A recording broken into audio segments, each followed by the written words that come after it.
An election watchdog flags around 70% of partyless groups running in the elections as allegedly backed by political clans and big businesses. Kontra Daya convenor Danilo Arao joins us tonight to tell us more about this issue. Danilo, thank you so much for joining us. Your group has flagged at least 120 questionable partyless groups out of the 177 listed in the May 9 elections. How were you able to identify that these partyless groups are questionable and are part of clans and business groups? We did a deep background check on all 177 party list groups. So it's the work not just of one person, but a team of researchers.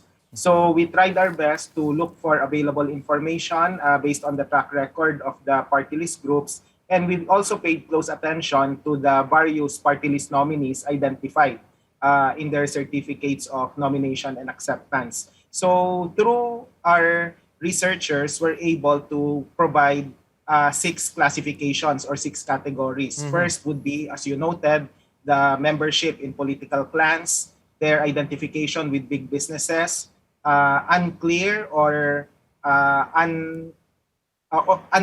questionable advocacies and representations, incumbent local officials running as party list nominees, and pending cases in the courts, especially criminal cases like the pork barrel scam in the past. So through our classifications, we're able to flag at least 120 of them as being very questionable. So this is very, very high, Rico, because we've done this in the past, and in the 2019 party list election cycle, we've only flagged 62 out of 134. So that's less than 50%. But now it's about 70%.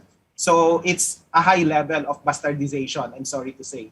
High level indeed. From 62 in 2019, it has almost doubled, no, to 120 in 2022. So, Mr. Arao, can you cite several partyless groups that are questionable? Maybe at least 10 of the most high-profile partyless groups that are questionable.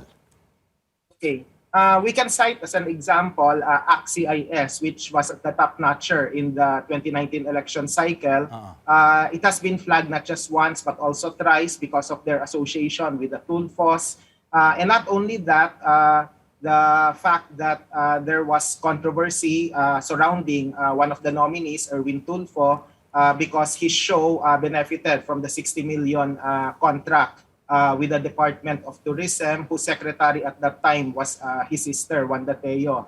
So there's also the issue with certain red taggers like IPs and Enawan, which is basically an NTF-LCAC run party list group, given that many of its party list nominees are either with the NCIP or NTF-LCAC. One of them is even the spokesperson.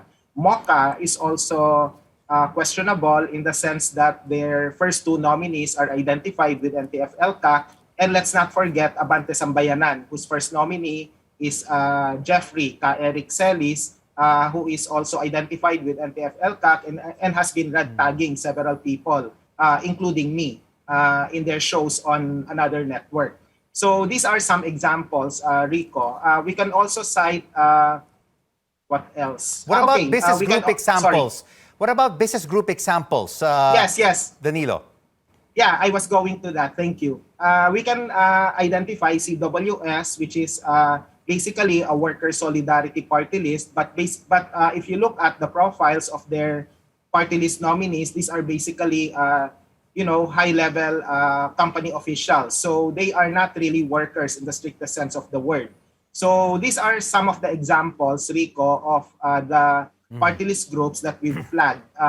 Another example, the perennial example, would be Abono party list, which is, for the record, one of the oldest. It's controlled by the Estrellas and the Ortegas in La Union. Tingog Sinirangan is also identified with the Romualdezes. So the bottom line here, Rico, is that this has been used as a backdoor, not just of the political clans, but also of big businesses in order to add more seats in their quest to control practically the House of Representatives. So Just to be Danilo, clear, okay, go ahead. can the COMELEC still do anything about the so-called questionable party list groups that you mentioned? Because they're already printed on the ballots. Okay, right now, there's nothing much that we can do because everything has been finalized, and you're correct, they've been printed on the ballot already. The most that we can do, number one, would be to educate the voters that if you're voting for this particular party list group, you have to know pertinent information about such a group. And number two, we have to constantly call out the COMELEC for their failure.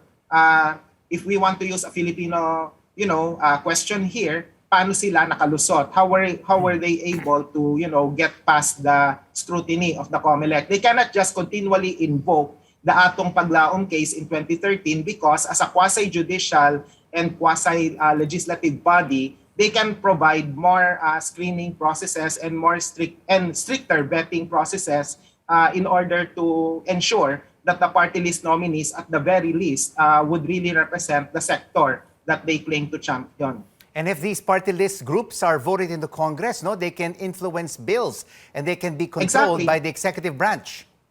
Exactly. And that's what's happening right now. The supreme irony here, Rico, is that in the current Congress, the richest member of the House of Representatives is apparently a party list representative by the name of Mikey Romero of One Pacman. I think that's the biggest manifestation of how the party list system has been bastardized, because if you are part of the marginalized sector, I doubt if you'll be one of the richest in Congress right now. You won't even be in the top 10. So that's what's frustrating. And Rico, we're just talking of 63 seats. I repeat, 63 seats in the House of Representatives, and yet they are depriving that from the marginalized sectors, and the rich and powerful would want to take on that 20%, the 63 seats, which constitutes only 20% of the total House of Representatives membership. They still want that, and they are depriving the basic sectors of that limited opportunity as it is.